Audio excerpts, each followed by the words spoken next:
WTI, and sometimes buying furniture online can be a little bit difficult because you're just not really sure what it's going to look like in person. So I'm going to show you all the things about this adorable TV stand that I got from LCRBOL that I love.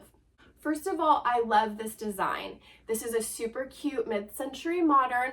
It's not overdone, and I like that it doesn't just take over the room. So that you can get an idea of the size of this, I'm 5'4", and you can see how long it is compared to me. We have a 49-inch TV on the stand, and that still allows for 5 or 6 inches on both sides so that you can place other things like I did with my flowers. This is very stable. In fact, it has 6 legs. And I was able to put this together myself in about 2 hours. I would recommend having a power tool on hand. That will make it go a lot quicker.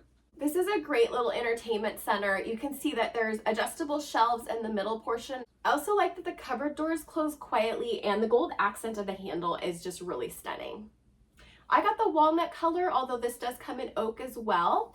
I think this TV stand is so cute. It definitely fit the aesthetic that I was going for, and it's kitten approved, and that's my point of view.